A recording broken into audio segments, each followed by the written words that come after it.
बहादुर भाग 4। वह चुपचाप सुनता रहा, फिर हाथ मुंह धोकर काम करने लगा। जल्दी ही वह प्रसन्न भी हो गया। रात में सोते समय वह अपनी टोपी पहनकर देर तक गाता रहा। लेकिन कुछ समय बाद एक और भी गड़बड़ी शुरू हुई। निर्मला बहुत पतली पतली रोटियां सेकती थी, इसलिए वह रोटी बनाने का काम कभी भी बहादुर से नहीं लेती थी। लेकिन मोहल्ले की किसी औरत ने उसे यह सिखा दिया था कि परिवार की रोटियां बनाने के बाद वह बहादुर से कहे कि वह अपनी रोटियां खुद बना लिया करे, नहीं तो नौकर चाकर की आदत खराब हो जाती है। महीन खाने से उसकी आदत बिगड़ जाती है। यह बात निर्मला को जच गई थी और रात में उसने ऐसा ही प्रयोग किया।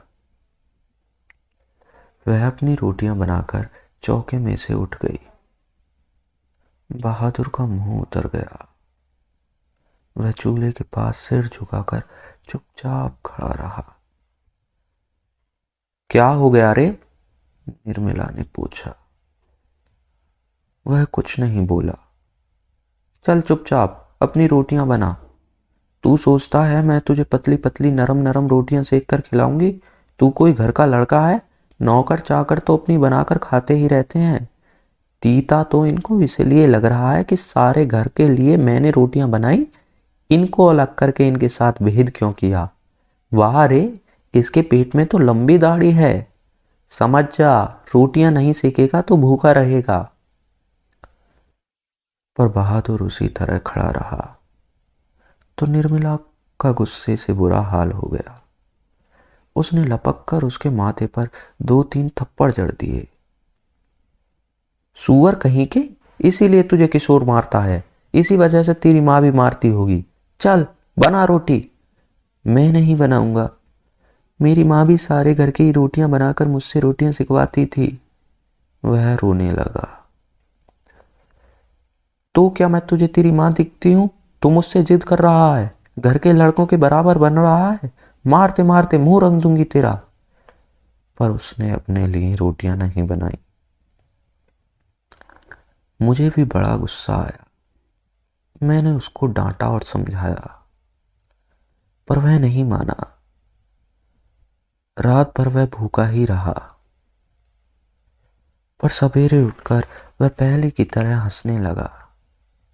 उसने अंगीठी जलाकर अपने लिए रोटियां सेकी। अपनी बनाई मोटी और भद्दी रोटियों को देखकर वह खिलखिलाने लगा। फिर रात की बची हुई सब्जी से उसने खाना खा लिया। लेकिन निर्मला का हाथ भी खुल चुका था।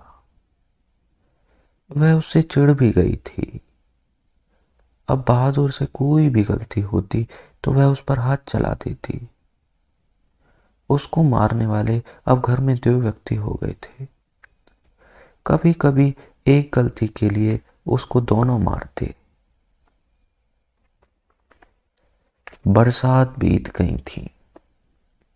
आकाश दर्पण की तरह स्वच्छ दिखाई देता। मैंने बहादुर की माँ के पास चिट्ठी लिखी कि उसका लड़का मेरे पास मजे में है और मैं उसकी तनख्वाह के पैसे उसके पास भेज दिया करूंगा। लेकिन कई महीने के बाद भी उधर से कोई जवाब नहीं आया था। मैंने बहादुर से कह दिया था कि उसका पैसा यहां जमा रहेगा, जब वह घर जाएगा तो लेता जाएगा। पर अब बहादुर से भूल गलतियां अधिक होने लगी थीं। शायद इसका कारण मार पिटाई और गाली गलौज हो। मैं कभी कभी इसको रोकना चाहता था, फिर यह सोचकर चुप लगा जाता कि नौकर चाकर तो मारपीट खाते ही रहते हैं। एक दिन रविवार को मेरी पत्नी के एक रिश्तेदार आए। वह बीवी बच्चियों के साथ थे। वह अपने किसी खास संबंधी के यहाँ आए थे, तो यहाँ भी भेंट मुलाकात करने के लिए चले आए थे। घर में बड़ी चहल पहल मच गई। मैं बाजार से रोहू मछली और देहरादूनी चावल ले आया। नाश्ता पानी के बाद बातों की जलेबियां छनने लगीं। पर इसी समय एक घटना हो गई।